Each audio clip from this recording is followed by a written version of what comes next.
Hello future doctors, welcome back to Eduport. അപ്പോൾ ഇന്നത്തെ വീഡിയോയിൽ നമ്മൾ നീറ്റ് 2028 ഒരു 2 ഇയർ സ്ട്രാറ്റജി, ഈ ഒരു 2 ഇയറിൽ എങ്ങനെ ആയിരിക്കണം നിങ്ങളൊരു പ്രിപ്പറേഷൻ എന്നുള്ളൊരു ഡീറ്റെയിൽ ആയിട്ടുള്ള കാര്യം ഞാൻ പറയുന്നുണ്ട്. നിങ്ങളെ class 11th and 12th manage ചെയ്യണം, നിങ്ങളെ ബോർഡ് എക്സാം എങ്ങനെ മാനേജ് ചെയ്യണം, നിങ്ങളുടെ ഡെയിലി റൂട്ടീൻ എങ്ങനെ ആയിരിക്കണം, നിങ്ങളുടെ സബ്ജക്റ്റ് വൈസ് പ്രിപ്പറേഷൻ എങ്ങനെ ആയിരിക്കണം, അങ്ങനത്തെ ഡീറ്റെയിൽ ആയിട്ടുള്ള എല്ലാ കാര്യങ്ങളും നമ്മൾ പറയുന്നുണ്ട്.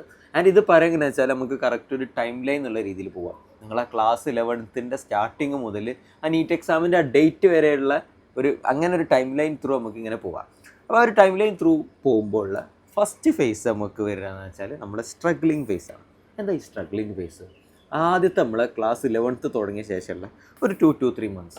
അപ്പോൾ ഇതിനെന്തുകൊണ്ടാണ് സ്ട്രഗ്ലിംഗ് ഫേസ് എന്ന് വിളിക്കുന്നത്? അത് നിങ്ങൾക്കിപ്പോൾ ഏകദേശം മനസ്സിലായിട്ടുണ്ടാവും. കാരണം നിങ്ങൾ SSLC ജസ്റ്റ് കഴിഞ്ഞിട്ട് നിങ്ങളെ ക്ലാസ് 11th തുടങ്ങി. കാരണം ഇപ്പോൾ നിങ്ങൾ ഇന്നെപ്പോലെയാണ്. പിന്നെ പോലെ എന്ന് പറഞ്ഞാൽ നിങ്ങൾ ക്ലാസ് 10th ജസ്റ്റ് ഒരു ഫുൾ A+ കിട്ടാൻ വേണ്ടിയുള്ള രീതിയിൽ മാത്രം പഠിച്ചൊരു സ്റ്റുഡൻ്റ് ആണെന്നുണ്ടെങ്കിൽ നിങ്ങൾ നേരെ ക്ലാസ് 11th വന്നിട്ട് ആ സിലബസൊക്കെയാണ് കാണുമ്പോൾ നിങ്ങൾക്ക് എന്താ വെച്ചാൽ കുറച്ച് പാനിക്കാവും. ഇതിൻ്റെ എക്സെപ്ഷണൽ കേസസ് എന്ന് പറഞ്ഞാൽ ഇപ്പോൾ നിങ്ങൾ ആദ്യം നിങ്ങൾ കുറേ ഫൗണ്ടേഷൻ ക്ലാസ് കണ്ടിട്ട് അങ്ങനെ സെറ്റായി വന്നവർ, അല്ലെങ്കിൽ നിങ്ങൾ ഹൈസ്കൂളിൽ നിന്ന് തന്നെ KVPY NTSC ഇങ്ങനത്തെ എക്സാംസിനൊക്കെ പ്രിപ്പയർ ചെയ്തിട്ട് ആ ലെവൽ ഓഫ് പ്രിപ്പറേഷൻ ചെയ്തിട്ട് ഒക്കെ വരുന്നവർക്ക് അല്ലാത്ത മെജോറിറ്റി പറഞ്ഞ ഒരു 95 അല്ലെങ്കിൽ 95 to 98% ഓഫ് ദ സ്റ്റുഡൻസിനും എന്താ വെച്ചാൽ ഈ ഒരു ഫസ്റ്റ് ഫേസ്, എനിക്കും ഞാൻ പറയട്ടോ, സ്ട്രഗ്ലിംഗ് ഫേസ് ആവും. അപ്പോൾ ഈ ഒരു സമയത്ത് നിങ്ങൾ ഒരിക്കലും ഗിവ് അപ്പ് ചെയ്യരുതെന്നാണ് എനിക്ക് പറയുള്ളത്. ഇത് എല്ലാവർക്കും ഞാൻ പറയില്ല, ഇങ്ങനത്തെ നോർമലായിട്ട് വരുന്ന എല്ലാ സ്റ്റുഡൻസിനുള്ള ഒരു സംഭവമാണ്. അപ്പോൾ ആ സമയത്ത് എന്ത് വെച്ചാൽ മറ്റേ സ്റ്റുഡൻസിലേറെ എന്ത് ചെയ്യുക, നമുക്ക് കുറച്ച് എക്സ്ട്രാ എഫേർട്ട് ഇടേണ്ടി വരും. അതായത് 10th ക്ലാസ്സിൽ പഠിച്ചാൽ ഒരു കുറച്ചത് പഠിച്ചിട്ട് അല്ലെങ്കിൽ ആ ഒരു ടൈപ്പ് രീതിയിൽ പഠിച്ചിട്ട് നമുക്ക് എന്ത് ചെയ്യുക, ഈ നീറ്റ് എക്സാം എന്നുള്ളൊരു ഇത് ക്രാക്ക് ചെയ്യാൻ പറ്റില്ല എന്നുള്ള ഒരു മനസ്സിലാവുന്ന ഫേസാണ് ഈ സ്ട്രഗ്ലിംഗ് ഫേസ്. അപ്പോൾ ആ ഒരു സമയത്ത് നിങ്ങൾ ഒരിക്കലും ഗിവ് അപ്പ് ചെയ്യരുത്. അയ്യോ എന്നെ കൊണ്ടൊന്നും പറ്റൂല, അങ്ങനെയല്ല. ഇല്ല, ഓക്കെ, കുറച്ച് എക്സ്ട്രാ എഫേർട്ട് നമ്മൾ ഇടണം. 10th ക്ലാസ് പഠിച്ചാൽ പോലെ പറ്റൂല എന്നുള്ളൊരു കാര്യം മനസ്സിലാക്കിയിട്ട് നിങ്ങൾ എന്ത് ചെയ്യുക, കുറച്ച് എക്സ്ട്രാ എഫേർട്ട് ഇട്ട് കഴിഞ്ഞാൽ, ഞാൻ പറയട്ടെ, ഈ ഒരു 2 to 3 months കഴിഞ്ഞാൽ നിങ്ങൾക്ക് എന്താ വെച്ചാൽ ഈ സ്ട്രഗ്ലിംഗ് ഫേസ് എന്നുള്ളത് മാറിയിട്ട് നിങ്ങൾ സാധാ പോലെ മറ്റേ സ്റ്റുഡൻസിനെ പോലെ തന്നെ ആ ഒരു ട്രാക്കിൽ നിങ്ങൾ കയറും. അതല്ല എന്നെ കൊണ്ടൊന്നും പറ്റൂലേ, ഇല്ല അത് ഭയങ്കര പ്രശ്നമാണ്, എങ്ങനെ ബുദ്ധിമുട്ടാണ് പറഞ്ഞുകൊണ്ട് ഒന്നും ചെയ്യാതെ ഇങ്ങനെ ഇരുന്ന് കഴിഞ്ഞാൽ എന്താ വെച്ചാൽ ത്രൂ ഔട്ട് നിങ്ങൾക്ക് എന്ത് ചെയ്യും, നീറ്റ് എക്സാം ക്രാക്ക് ചെയ്യാനുള്ള ഒരു കോൺഫിഡൻസും കാര്യങ്ങളൊന്നും ഉണ്ടാവില്ല. ജസ്റ്റ് ഇങ്ങനെ ഒരു പേരിന് വേണ്ടി നിങ്ങളൊരു നീറ്റ് എക്സാമിന് പ്രിപ്പയർ ചെയ്യാലാവും. അങ്ങനെ നിങ്ങൾ ഈ ഒരു സ്ട്രഗ്ലിംഗ് ഫേസിൽ നല്ല എക്സ്ട്രാ എഫേർട്ടൊക്കെ ഇട്ടിട്ട് കഴിഞ്ഞാൽ നിങ്ങൾ എന്താ വെച്ചാൽ നിങ്ങൾ പ്രോപ്പർ ക്ലാസ് 11th പ്രിപ്പിലോട്ട് എത്തും. ഈ ക്ലാസ് 11th പ്രിപ്പിലോട്ട് എത്തുമ്പോൾ ഇനി നിങ്ങൾക്ക് പറഞ്ഞുള്ള കാര്യമാണ്, നമുക്ക് സബ്ജക്റ്റ് വൈസ് അപ്രോച്ച് പറയാം. ഓരോ സബ്ജക്റ്റും നിങ്ങൾ എങ്ങനെയാണ് അപ്രോച്ച് ചെയ്യേണ്ടതെന്നുള്ളത്. അപ്പോൾ ആദ്യം നമുക്ക് ബയോളജി ആൻഡ് ഇനോർഗാനിക് കെമിസ്ട്രി എടുക്കാം. തിയറി ഓറിയൻറ്റഡ് ആയിട്ടുള്ള 2 സബ്ജക്ട്സ്. അപ്പോൾ ഈ 2 സബ്ജക്ട്സ് എങ്ങനെ പഠിക്കേണ്ടത് എന്നുള്ളത് ഫസ്റ്റ് നിങ്ങൾ എന്ത് വെച്ചാൽ, ഏത് സബ്ജക്റ്റ് ആണെങ്കിലും ഫസ്റ്റ് നിങ്ങൾ ലെക്ചർ കാണുക, അതിൻ്റെ ഡീറ്റെയിൽ ആയിട്ടുള്ള നോട്ട്സ് നിങ്ങൾ ഉണ്ടാക്കുക. ഇതാണല്ലോ എല്ലാ സബ്ജക്ട്സിൻ്റെ നിങ്ങൾ ഫസ്റ്റ് സ്റ്റെപ്പ്. ഇത് കഴിഞ്ഞിട്ട് നിങ്ങൾ എന്ത് ചോദിച്ചാൽ നേരെ NCERT പോവുക. NCERT പോയിട്ട് NCERT ഒരു ടൈം നിങ്ങൾ നല്ല വൃത്തിക്ക് പഠിച്ച ശേഷം നിങ്ങൾ എന്ത് വെച്ചാൽ നേരെ ക്വസ്റ്റ്യൻസ് ചെയ്യാൻ പോവുക. ക്വസ്റ്റ്യൻസ് ചെയ്യാൻ പോയിട്ട് ഒരു കുറച്ച് ക്വസ്റ്റ്യൻസ് ചെയ്തിട്ട് നിങ്ങൾ എന്ത് ചെയ്യുക, നേരെ തിരിച്ച് NCERT തന്നെ വരിക. എന്നിട്ട് വീണ്ടും NCERT ഇങ്ങനെ വായിക്കാൻ എത്ര വട്ടം നിങ്ങൾക്ക് NCERT വായിക്കാൻ പറ്റും അത്ര വട്ടം നിങ്ങൾ വായിക്കുക. അപ്പോൾ ഈ ഒരു 2 സബ്ജക്ട്സിൽ നോക്കുകയാണെങ്കിൽ ബയോളജിയിൽ നിങ്ങൾ ക്വസ്റ്റ്യൻസ് സോൾവ് ചെയ്യില്ല, അത്ര വലിയ ഇമ്പോർട്ടൻ്റ് ആയിട്ടുള്ള കാര്യമല്ല. നിങ്ങൾ എന്ത് ചെയ്യണമെന്ന് വെച്ചാൽ ഒരു കുറച്ച് ക്വസ്റ്റ്യൻ ചെയ്യുമ്പോൾ തന്നെ ഏറ്റവും ബെസ്റ്റ് പറഞ്ഞാൽ PYQs ഒക്കെ ചെയ്യുമ്പോൾ തന്നെ ആ ചാപ്റ്ററിൽ നിന്ന് ഏത് ടൈപ്പ് ഓഫ് ക്വസ്റ്റ്യൻസ് എങ്ങനെയാണ് വരുന്നത് നിങ്ങൾക്ക് മനസ്സിലാവും. അത് കഴിഞ്ഞിട്ട് നിങ്ങൾ NCERT വന്നിട്ട് നിങ്ങളൊരു NT ആവുക. മീൻസ് ഓരോ ലൈനും വായിക്കുമ്പോൾ ഈ ലൈനിൽ നിന്ന് എങ്ങനെയൊക്കെ ക്വസ്റ്റ്യൻസ് ഇടാം, ഈ ലൈനിൽ നിന്ന് ക്വസ്റ്റ്യൻ വരും എന്നുള്ള ആ ഒരു മൈൻഡ് സെറ്റ് വെച്ചിട്ട് നിങ്ങൾ എന്ത് വെച്ചാൽ ആ NCERT വായിക്കുക. ഇനോർഗാനിക് പിന്നെ നിങ്ങൾ കുറച്ചുകൂടെ ടൈപ്പ് ഓഫ് ക്വസ്റ്റ്യൻസ് ഒക്കെ ചെയ്യുക. പക്ഷേ ഞാൻ പറഞ്ഞത് ബയോളജിക്കാണ്. നിങ്ങൾ NCERT വായിക്കണേ ലൈൻ ബൈ ലൈൻ ഓരോ വേർഡ് വായിക്കുമ്പോഴും ഈ ഒരു വേർഡിൽ നിന്ന് ക്വസ്റ്റ്യൻ വരാം എന്നുള്ള ഒരു ഇമ്പോർട്ടൻസ് കൊടുത്തിട്ട് നിങ്ങൾ അവരത് വായിക്കുക. ഇനി അടുത്ത സബ്ജക്ട്സ് ആണ് ഫിസിക്സ് ആൻഡ് ഫിസിക്കൽ കെമിസ്ട്രി. ഇതിൻ്റെ അപ്രോച്ച് എങ്ങനെയാണെന്ന് വെച്ചാൽ ഫസ്റ്റ് സ്റ്റെപ്പ് തന്നെ ലെക്ചർ കേൾക്കുന്നു, നിങ്ങൾ നോട്ട്സ് ഉണ്ടാക്കുന്നു. അത് കഴിഞ്ഞിട്ട് നിങ്ങൾ നേരത്തെ നമ്മൾ പറഞ്ഞു നേരെ NCERT പോകുന്നല്ലേ, ഇവിടെ നിങ്ങൾ നേരെ ക്വസ്റ്റ്യൻസിലോട്ട് പോകുക. ക്വസ്റ്റ്യൻസ് ചെയ്തിട്ട് NCERT നിങ്ങൾ എന്ത് വെച്ചാൽ ഒറ്റൊട്ടൊന്ന് വായിച്ചു നോക്കുക. കാരണം നിങ്ങൾക്ക് ഇപ്പോൾ റിപ്പീറ്റേഴ്സൊക്കെ ആണെങ്കിൽ ഞാൻ അങ്ങനെ പറയൂല, നിങ്ങൾ ഫിസിക്സിൻ്റെയും ഫിസിക്കൽ കെമിസ്ട്രിൻ്റെയും NCERT എങ്ങനെ വായിക്കണം എന്നുള്ളത്.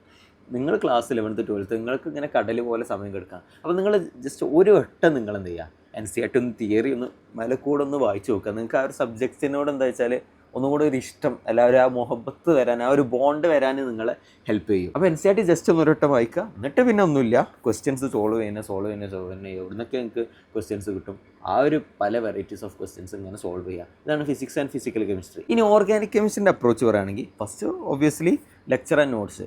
അത് കഴിഞ്ഞിട്ട് നിങ്ങൾ എന്ത് വെച്ചാൽ നമ്മൾ ഫിസിക്സ് ആൻഡ് ഫിസിക്കൽ കെമിസ്ട്രി പറഞ്ഞ പോലെ ക്വസ്റ്റ്യൻസ് സോൾവ് ചെയ്യുക, എന്നിട്ട് നേരെ NCERTയിലോട്ട് പോകാം. ബട്ട് ഇവിടുത്തെ ഒരു വ്യത്യാസം എന്താണെന്ന് വെച്ചാൽ NCERT ക്വസ്റ്റ്യൻസ് സോൾവ് ചെയ്യുന്നതും ഈക്വലി ഇമ്പോർട്ടൻ്റ് ആണ്. നമുക്ക് ഓരോ സബ്ജക്ട്സ് നോക്കുകയാണെങ്കിൽ ബയോളജി ആൻഡ് ഇൻഓർഗാനിക് കെമിസ്ട്രി ഞാൻ പറഞ്ഞു NCERT is very very very very important, questions അത്ര വലിയ ഇമ്പോർട്ടൻ്റ് അല്ല. ഫിസിക്സ് ആൻഡ് ഫിസിക്കൽ കെമിസ്ട്രിക്ക് ഞാൻ പറയുന്നത് ക്വസ്റ്റ്യൻസ് ഭയങ്കര ഇമ്പോർട്ടൻ്റ് ആണ്, NCERT അത്ര വലിയ ഇമ്പോർട്ടൻ്റ് അല്ല. ബട്ട് ഓർഗാനിക് കെമിസ്ട്രിക്ക് ഞാൻ പറയട്ടെ, നിങ്ങളെ ക്വസ്റ്റ്യൻസും NCERTയും വെരി ഈക്വലി ഇമ്പോർട്ടൻ്റ് ആണ്. ഇനി ഓക്കെ ക്വസ്റ്റ്യൻസ് സോൾവ് ചെയ്യണമെന്ന് ഇങ്ങനെ പറയണ്ടല്ലോ, എവിടുന്നാണ് ക്വസ്റ്റ്യൻസ് സോൾവ് ചെയ്യുക, എവിടുന്നാണ് ഞാൻ ഈ റിസോഴ്സസ് ഒക്കെ എടുക്കുക. അപ്പോൾ അതിനാണ് നിങ്ങൾ ഒരു മൊഡ്യൂൾ, ഒരു സ്റ്റാൻഡേർഡ് ആയിട്ടുള്ള മൊഡ്യൂൾ എടുക്കുക. അത് ഏതാ, നിങ്ങൾ കോച്ചിങ്ങിൽ ജോയിൻ ചെയ്തിട്ടുണ്ടെങ്കിൽ ആ കോച്ചിങ്ങത്തെ മൊഡ്യൂൾ അത് മതി. അതല്ല നിങ്ങളിപ്പോൾ കോച്ചിങ്ങിൽ ജോയിൻ ചെയ്തിട്ടില്ല എന്നുണ്ടെങ്കിൽ ഒരു സ്റ്റാൻഡേർഡ് ആയിട്ടുള്ള ഒരു മൊഡ്യൂൾ എടുക്കുക. ആ മൊഡ്യൂളിൽ ഇത്ര കാര്യം ശ്രദ്ധിച്ചാൽ മതി. ഒരു ചാപ്റ്ററിൽ നിന്ന് ഒരു 150+ ക്വസ്റ്റ്യൻസ് വേണം. ആൻഡ് ആ ക്വസ്റ്റ്യൻസ് ഒക്കെ ഒരു വെറൈറ്റി ടൈപ്പ് ആയിരിക്കണം. ഇങ്ങനത്തെ ഈ 2 ക്രൈറ്റീരിയ ഫുൾഫിൽ ചെയ്യുന്ന ഏതെങ്കിലും ഒരു മൊഡ്യൂൾ എടുക്കുക. അപ്പോൾ ഏതാവാം, MTG ആവുക, അല്ലെങ്കിൽ അരിഹന്ത് ആവുക, അല്ലെങ്കിൽ എറർലെസ് ആവുക, അല്ലെങ്കിൽ GRB ആവുക. അങ്ങനെ മാർക്കറ്റിലുള്ള ഏതെങ്കിലും ഒരു നല്ലൊരു സ്റ്റാൻഡേർഡ് മൊഡ്യൂൾ എടുത്തിട്ട് അത് സോൾവ് ചെയ്യുക. ഇതാണ് നിങ്ങളെ ഫസ്റ്റ് സ്റ്റെപ്പ്. രണ്ടാമത്തെ സ്റ്റെപ്പ് എന്ന് പറഞ്ഞാൽ NCERTയിലെ indexed exercise and additional exercise. ഇപ്പോൾ ഞാൻ ഫിസിക്സ് ആൻഡ് ഫിസിക്കൽ കെമിസ്ട്രീൻ്റെ NCERTക്ക് നിങ്ങൾ ജസ്റ്റ് സൂപ്പർഫിഷ്യലി മേലെ കൂടെ ഇങ്ങനെ വായിച്ചാൽ മതി എന്ന് പറഞ്ഞു. അത് പറഞ്ഞാൽ തിയറി പാർട്ടാണ് കേട്ടോ. ബട്ട് ഈ പറഞ്ഞ ക്വസ്റ്റ്യൻസ് ഉണ്ടല്ലോ, in text questions, exercise questions, additional exercise questions, ഇത് നിങ്ങൾ മസ്റ്റായിട്ട് നിങ്ങൾ സോൾവ് ചെയ്തിട്ടുണ്ടായിരിക്കണം. എന്നിട്ട് അത് കഴിഞ്ഞിട്ടുള്ള അടുത്ത സോഴ്സ് പറഞ്ഞാൽ പിന്നെ NEET ആൻഡ് JEE PYQ. ഇത് നിങ്ങൾക്ക് എത്ര ബാക്കിലോട്ട് പോകാൻ പറ്റും, നിങ്ങൾക്ക് പറഞ്ഞാൽ 2 കൊല്ലമുണ്ട്, കുറേ സമയമുണ്ട്. അതുകൊണ്ട് തന്നെ എത്ര ഇയർ ബാക്കിലോട്ട് പോകാൻ പറ്റുന്നുണ്ട് അത്ര നിങ്ങൾ പോവുക. അപ്പോൾ ഇത്രയും പറഞ്ഞ ഈ കാര്യങ്ങളൊക്കെ നിങ്ങൾ സോൾവ് ചെയ്യുമ്പോൾ തന്നെ നിങ്ങൾക്ക് ആ ഒരു ചാപ്റ്ററിൽ നിന്ന് കിട്ടാൻ പറ്റുന്ന എല്ലാ വെറൈറ്റീസ് ഓഫ് ക്വസ്റ്റ്യൻസ് നിങ്ങൾ സോൾവ് ചെയ്തിട്ടുണ്ടാവും. അപ്പോൾ ഈ ക്വസ്റ്റ്യൻ സോൾവ് ചെയ്യുമ്പോൾ ഒറ്റൊരു കാര്യങ്ങളും നിങ്ങൾ മൈൻഡിൽ വെക്കണേ. ഇപ്പോൾ നിങ്ങൾക്ക് ചിലപ്പോൾ മൊഡ്യൂളൊക്കെ ചെയ്യുമ്പോൾ എല്ലാ ക്വസ്റ്റ്യനും കിട്ടിയെന്ന് വരില്ല, എല്ലാ ക്വസ്റ്റ്യനും കിട്ടില്ല. അപ്പോൾ കിട്ടാത്ത ക്വസ്റ്റ്യൻസ് നിങ്ങൾ ഒന്നെങ്കിൽ റൗണ്ട് ചെയ്ത് വെക്കുക, എന്നിട്ട് വീണ്ടും നിങ്ങൾക്ക് അവിടെ നിന്ന് റെഫർ ചെയ്യണം. അല്ലെങ്കിൽ ഞാനിപ്പോൾ ചെയ്തതെന്ന് വെച്ചാൽ ഒരു മിസ്റ്റേക്ക് ബുക്കിൽ ആക്കി വെച്ചിരുന്നു. അങ്ങനെ എങ്ങനെയെങ്കിലും ആ ഒരു ക്വസ്റ്റ്യൻ നിങ്ങൾ ചെയ്ത ടൈമിൽ നിങ്ങൾക്ക് കിട്ടിയിട്ടില്ല എന്നുള്ളൊരു കാര്യം നിങ്ങൾക്ക് മനസ്സിലാക്കാൻ വേണ്ടി അതൊന്നെങ്കിൽ റൗണ്ട് ചെയ്ത് വെക്കുക, അല്ലെങ്കിൽ മിസ്റ്റേക്ക് ബുക്കിൽ ആക്കി വെച്ചിട്ട് അത് എങ്ങനെ ഇടയ്ക്കിടയ്ക്ക് റിവിഷൻ ചെയ്യണം. ഇനി അടുത്ത പോയിന്റ് എന്താണെന്ന് വെച്ചാൽ ഡെയിലി റൂട്ടീൻ. എങ്ങനെ ആയിരിക്കണം നിങ്ങളുടെ ഡെയിലി റൂട്ടീൻ? ഡെയിലി ഞാൻ എത്ര മണിക്കൂർ പഠിക്കണം? ഞാൻ പറയട്ടെ, ഒരു ഫിക്സ്ഡ് അല്ല, ഇത്രേ ഞാൻ പറയുള്ളൂ. ഡെയിലി റൂട്ടീൻ എപ്പോഴും എല്ലാ സ്റ്റുഡൻസ് ചോദിക്കുമ്പോൾ ഞാൻ അത്രേ പറയുള്ളൂ.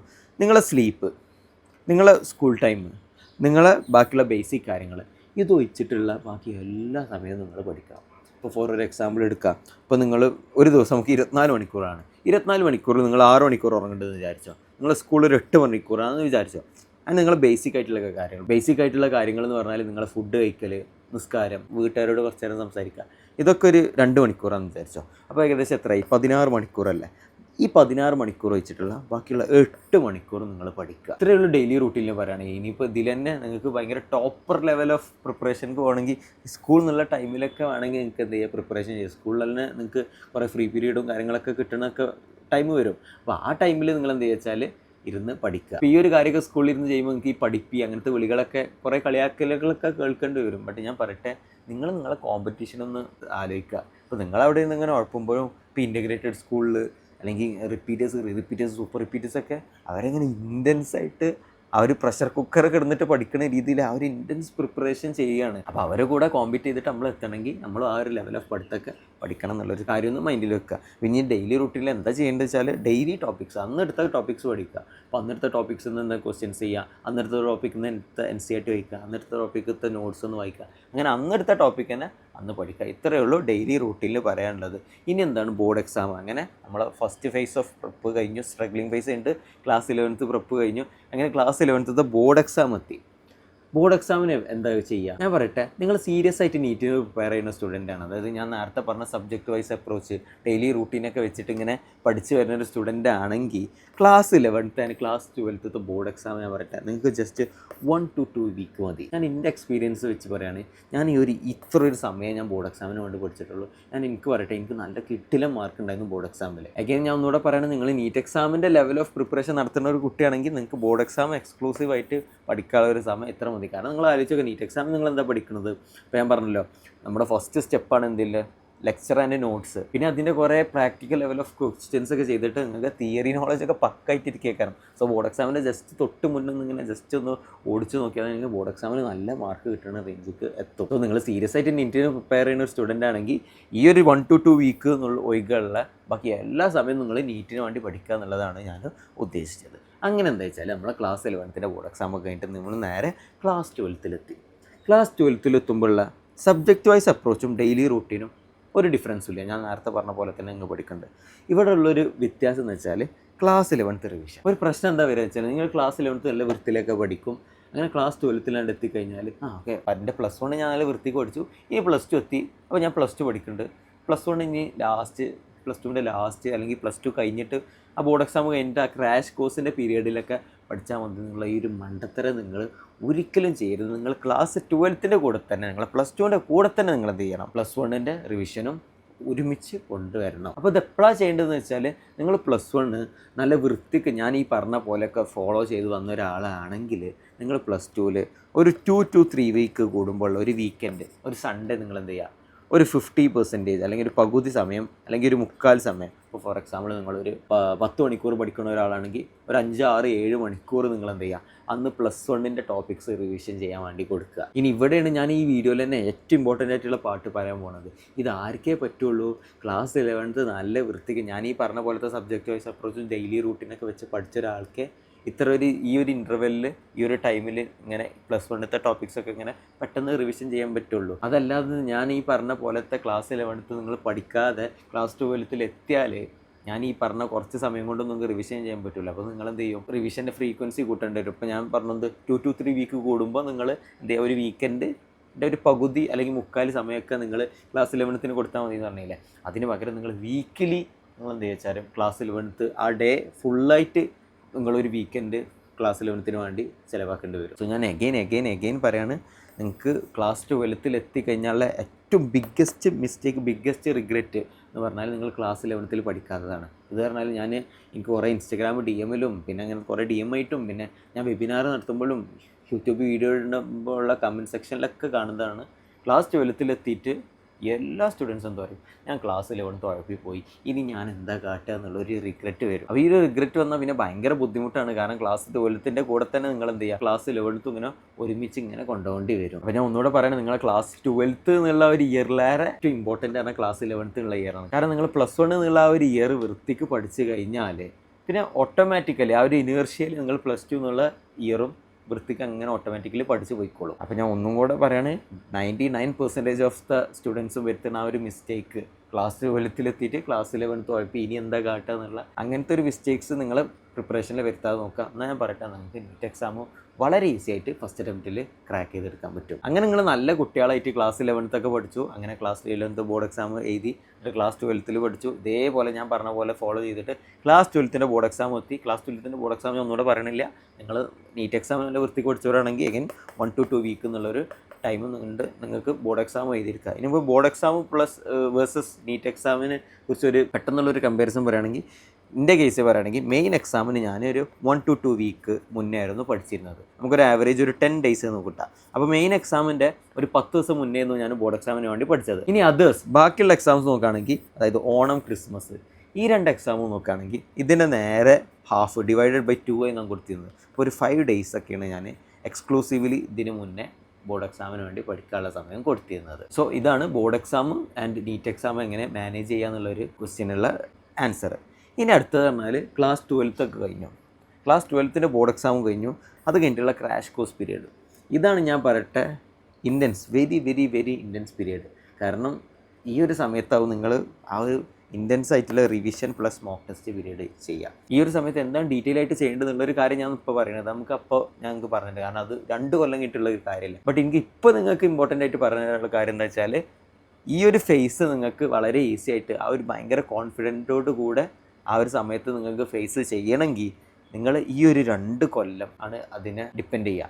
ഈ ഒരു 2 കൊല്ലം നിങ്ങൾ നല്ല വൃത്തിക്ക് ഞാൻ ഈ പറഞ്ഞ പോലെയൊക്കെ ഫോളോ ചെയ്ത് പഠിച്ചോ, എന്നാൽ നിങ്ങൾക്ക് ക്ലാസ് 12th ബോർഡ് എക്സാം കഴിഞ്ഞിട്ടുള്ള സമയം വളരെ ഈസി ആയിട്ട് റിവിഷൻ ചെയ്തിട്ട് കുറേ മോക്ക് ടെസ്റ്റ് ചെയ്തിട്ട് ഭയങ്കര കോൺഫിഡൻസോട് പോയി നിങ്ങൾ നീറ്റ് എക്സാം ചെയ്താൽ. അതല്ല ഞാൻ ഈ പറഞ്ഞതിൽ നിന്ന് എന്തെങ്കിലുമൊക്കെ പ്രശ്നം വന്നു, ക്ലാസ് 11ൽ ഇടക്കുഴപ്പി അല്ലെങ്കിൽ നിങ്ങൾ ക്ലാസ് 12ൻ്റെ ഇടക്കൊക്കെ കുഴപ്പി കഴിഞ്ഞാൽ പിന്നെ എന്താ വെച്ചാൽ ക്രാഷ് കോഴ്സിൻ്റെ പീരീഡ് നിങ്ങൾക്ക് ആ ഒരു ബാക്ക്ലോഗ്സും ആ ഒരു ടെൻഷനും കാര്യങ്ങളൊക്കെ വന്നിട്ട് പിന്നെ ഫസ്റ്റ് അറ്റംപ്റ്റിൽ ക്രാക്ക് ചെയ്യുക എന്നുള്ളൊരു സാധനം നിങ്ങൾക്ക് എന്ത് ചെയ്യും, നിങ്ങളെ മൈൻഡിൽ തന്നെ പറയും നിങ്ങൾക്ക് ഇമ്പോസിബിൾ ആണെന്നുള്ളത്. അപ്പോൾ ഞാൻ ഒന്നുകൂടെ പറയാണ്, ഈ ഒരു പറഞ്ഞ ഇങ്ങനെ ഒരു ടൈം ലൈൻ ഉണ്ടല്ലോ, ഇതിങ്ങനെ കറക്റ്റ് ഓരോ ഫേസും ഉഴപ്പാതെ ഇങ്ങനെ കൺസിസ്റ്റൻ്റ് ആയിട്ട് ആ ഒരു ഡിസിപ്ലിനോട് കൂടിയിട്ട് ഇങ്ങനെ വന്നാൽ നിങ്ങൾക്ക് കൂളായിട്ട് ഈ ഒരു 2 കൊല്ലത്തെ പീരീഡ് വെച്ചിട്ട് നിങ്ങൾ എത്ര ഇപ്പോൾ ആവറേജ് സ്റ്റുഡൻ്റ് ആണെങ്കിലും നിങ്ങൾക്ക് നീറ്റ് എക്സാം എന്നുള്ള സാധനം ക്രാക്ക് ചെയ്യുക. ഇനി കുറച്ച് ബോണസ് ടിപ്സ് പറഞ്ഞില്ല നിങ്ങൾക്ക് റാങ്ക് ബൂസ്റ്റ് ചെയ്യാൻ വേണ്ടിയുള്ള. ഫസ്റ്റ് പോയിന്റ് പറഞ്ഞാൽ സോഷ്യൽ ലൈഫ് സാക്രിഫൈസ് ചെയ്യേണ്ടി വരും. കാരണം ഇത് ഹയർ സെക്കൻഡറി ലൈഫല്ലേ, +1 +2 ലൈഫല്ലേ എന്നൊക്കെ തോന്നും. അങ്ങനെ എന്താ വെച്ചാൽ നിങ്ങൾ സ്കൂളിൽ ഇങ്ങനെ കുറേ അടിച്ചുപൊളികളും കുറേ സോഷ്യൽ ലൈഫ്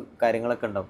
അപ്പോൾ അതിൽ നിന്നൊക്കെ നിങ്ങൾ കുറച്ചൊക്കെ ഒരു സാക്രിഫൈസും കാര്യങ്ങളൊക്കെ എടുക്കേണ്ടി വരും. കാരണം അഗെയിൻ ഞാൻ നേരത്തെ പറഞ്ഞൊരു പോയിന്റ്, നിങ്ങൾ ആരായിട്ടാണ് ഇത് കോമ്പീറ്റ് ചെയ്യുക എന്നുള്ളത് നോക്കുക. അപ്പോൾ ഞാൻ പറഞ്ഞ പോലെ ഇൻറ്റഗ്രേറ്റഡ് സ്കൂളിൽ ഇതിനായിട്ട് പഠിക്കണവർ, അല്ലെങ്കിൽ റിപ്പീറ്റ് സൂപ്പർ റിപ്പീറ്റ് ഇതിനായിട്ട് ഇത് ഈ നീറ്റ് പ്രിപ്പ് മാത്രമായിട്ട് ഓരോ കൊല്ലം 1 കൊല്ലം 2 കൊല്ലം 3 കൊല്ലമൊക്കെ ഇൻവെസ്റ്റ് ചെയ്തവരാണ് നിങ്ങളുടെ കൂടെ കോമ്പറ്റീഷന് വരുന്നത്. അപ്പോൾ ആ ഒരു സമയത്ത് നിങ്ങൾക്ക് ഇങ്ങനെ ഞാൻ സ്കൂൾ ലൈഫിൽ അത് വേണം ഇത് വേണം, ഇപ്പോൾ കുറേ ഇങ്ങനെ വെറുതെ ആർട്സ് സ്പോർട്സ് കലോത്സവം ഇതിനൊക്കെ എനിക്ക് പങ്കെടുക്കണം, ഇതിലെല്ലാ കാര്യങ്ങളും എനിക്ക് ആക്റ്റീവായിട്ട് വേണം, എന്നിട്ട് അതിൻ്റെ കൂടെ തന്നെ എനിക്ക് നീറ്റ് എക്സാം ക്രാക്ക് ചെയ്യണം എന്ന് പറഞ്ഞാൽ അത് നടക്കുമോ എന്നുള്ളതൊന്ന് ജസ്റ്റ് ഒന്ന് ചിന്തിച്ച് നോക്കുക. അപ്പോൾ ഇത്രയും എനിക്ക് പറയാനുള്ളൂ, നിങ്ങളെ സോഷ്യൽ ലൈഫ് നിങ്ങൾ എന്താ വെച്ചാൽ നിങ്ങൾക്ക് ഫസ്റ്റ് അറ്റംപ്റ്റൊക്കെ നീറ്റ് എക്സാം ക്രാക്ക് ചെയ്തിട്ട് നല്ല ടോപ്പ് കോളേജൊക്കെ തരുന്നുണ്ടെങ്കിൽ നിങ്ങൾക്ക് ഇത് സാക്രിഫൈസ് ചെയ്യേണ്ടി വരും. ബട്ട് ഞാൻ പറയട്ടെ, നിങ്ങൾ സാക്രിഫൈസ് ചെയ്തിട്ട് ഇപ്പോൾ ടോപ്പ് കോളേജൊക്കെ ഇപ്പോൾ ഞാൻ എഴുതിയിരിക്കണ എയിംസ് ഡൽഹി അല്ലെങ്കിൽ ജിപ്മറൊക്കെ പോലത്തെ കോളേജ് നിങ്ങൾക്ക് കിട്ടിക്കഴിഞ്ഞാൽ പിന്നെ ഈ എടുത്ത സാക്രിഫൈസൊക്കെ നിങ്ങൾ മറക്കും. കാരണം അവിടുത്തെ ഒരു ലൈഫ് നിങ്ങളെ അത് മറപ്പിക്കും. സോ ഈ ഒരു സാക്രിഫൈസൊക്കെ എടുത്തതിനുള്ള എത്രയോ ടൈംസ് റിട്ടേൺസാണ് നിങ്ങൾക്ക് നിങ്ങളെ കോളേജ് ലൈഫിൽ നിങ്ങൾക്ക് കിട്ടുക എന്നുള്ളൊരു കാര്യമാണ്. പിന്നെ രണ്ടാമത്തെ ഒരു കാര്യം എന്ന് വെച്ചാൽ ഈ റെക്കോർഡ്സ് ആൻഡ് അസൈൻമെൻറ്റ്സ് ഇങ്ങനത്തെ കാര്യങ്ങളൊക്കെ സ്കൂളിൽ വേറെ ആരെങ്കിലും കൊണ്ടിലൊക്കെ ചെയ്യിപ്പിക്കാൻ പറ്റുമെങ്കിൽ അത് എത്രയും ബെസ്റ്റ്. ഇപ്പോൾ വേറെ ആരെങ്കിലും ജൂനിയേഴ്സ് ആവാം, അല്ലെങ്കിൽ നിങ്ങളെ ബാച്ച്മേറ്റ്സ് തന്നെ ആവാം. ഇപ്പോൾ ഇങ്ങനെ റെക്കോർഡ് എഴുതുക, വരയ്ക്കുക, ഇങ്ങനത്തെ കാര്യങ്ങളൊക്കെ ഭയങ്കര ഇഷ്ടമുള്ളവരുണ്ടാവും. അല്ലെങ്കിൽ ഇപ്പോൾ ഫ്രണ്ട്സ് ആവണമെന്നില്ല, നിങ്ങളെ കസിൻസ് അങ്ങനെ റിലേറ്റീവ്സോ അല്ലെങ്കിൽ അങ്ങനെ ആരെങ്കിലുമൊക്കെ ആയിട്ട് ഈ പരിപാടികളൊക്കെ ചെയ്യിപ്പിക്കുക. എന്നിട്ട് ആ ഒരു സമയത്തും നമുക്ക് എന്ത് വെച്ചാൽ ഇപ്പോൾ നീറ്റ് എക്സാമിൻ്റെ NCERT നിങ്ങൾക്ക് റിവിഷൻ ചെയ്യുക, അല്ലെങ്കിൽ മൊഡ്യൂളത്തെ ക്വസ്റ്റ്യൻസ് സോൾവ് ചെയ്യുക, ഇങ്ങനത്തെ നീറ്റ് എക്സാം റിലേറ്റഡ് പ്രിപ്പൊക്കെ ചെയ്യുക. അപ്പോൾ ഇങ്ങനത്തെ റെക്കോർഡ് അസൈൻമെൻറ്റ്സ് ഒക്കെ ഇങ്ങനത്തെ ട്രീറ്റൊക്കെ കൊടുത്തുകൊണ്ട് ഒരു ഡയറി മിൽക്ക് കൊടുത്തുകൊണ്ട് അങ്ങനത്തെ ചോക്ലേറ്റ് ഒക്കെ കൊടുത്തുകൊണ്ട് മറ്റോരോ സോപ്പ് ഇട്ടുകൊണ്ട് എങ്ങനെയെങ്കിലും ചെയ്യിക്കാൻ നോക്കുക. പിന്നെ ഒരു വെരി ഇമ്പോർട്ടൻ്റ് ആയിട്ടുള്ള കാര്യം മോക്ക് എക്സാം സ്കിപ്പ് ചെയ്യൽ. ഇത് ഈ +1 +2 സ്റ്റുഡൻസിൻ്റെ അടുത്താണ് ഞാൻ കൂടുതലായിട്ട് കണ്ടിട്ടുള്ളത്. അത് 2 കൊല്ലമില്ലേ കുറേ കാലമില്ലേ എന്നൊക്കെ പറഞ്ഞുകൊണ്ട് ഈ മോക്ക് എക്സാം സ്കിപ്പ് ചെയ്യും. അപ്പോൾ ഞാൻ പറയട്ടെ, നിങ്ങളിപ്പോൾ നിങ്ങളെ റെക്കോർഡ് അസൈൻമെൻറ്റൊക്കെ 1 2 ഒക്കെ അറിയാതെ സ്കിപ്പായാലും നിങ്ങളെ മോക്ക് എക്സാം നിങ്ങൾ ഒരിക്കലും സ്കിപ്പ് ചെയ്യാൻ നിൽക്കല്ലേ. ഇവൻ നിങ്ങളിപ്പോൾ ആ മോക്ക് എക്സാമിൻ്റെ സിലബസ് തീരെ പഠിച്ചിട്ടില്ലെങ്കിലും എത്രയാണോ നിങ്ങൾ പഠിച്ചത്, ഇപ്പോൾ 10% ഓഫ് ദ സിലബസേ നിങ്ങൾ കഴിഞ്ഞിട്ടുള്ളൂ എന്നുണ്ടെങ്കിലും നിങ്ങൾ ആ മോക്ക് എക്സാം എന്തായാലും എഴുതുക. സോ ഈ ഒരു 3 ടിപ്സും കൂടെ നിങ്ങൾക്ക് റാങ്ക് ബൂസ്റ്റ് ചെയ്യാനുള്ള ടിപ്സ് എൻ്റെ സൈഡിൽ നിന്ന് തന്നിട്ട് ഞാൻ ഈ വീഡിയോ വൈൻഡപ്പ് ചെയ്യണം. അപ്പോൾ ഞാൻ ഈ പറഞ്ഞ കാര്യങ്ങളിൽ ഞാൻ ക്ലാസ് 11ൻ്റെ സ്റ്റാർട്ടിങ് മുതൽ നിങ്ങളെ ക്രാഷ് കോഴ്സ് പീരീഡ് വരെ നിങ്ങൾ എന്താ ചെയ്യേണ്ടതെന്നുള്ള കാര്യങ്ങളൊക്കെ പറഞ്ഞു തന്നു. അപ്പോൾ ഈ ഒരു ഫേസിൽ ഞാൻ പറഞ്ഞ കാര്യങ്ങൾ എന്തെങ്കിലും ഡൗട്ടൊക്കെ ഉണ്ടെങ്കിൽ നിങ്ങൾക്ക് കമൻറ്റ് സെക്ഷനിൽ പറയാം, അല്ലെങ്കിൽ എന്താണ് നിങ്ങൾക്ക് നെക്സ്റ്റ് വീഡിയോയിൽ വേണ്ടതെന്നുള്ളതും കമൻസിൽ പറഞ്ഞു. അപ്പോൾ നിങ്ങൾക്ക് നെക്സ്റ്റ് വീഡിയോയിൽ കാണാം. അതുവരെ ബൈ.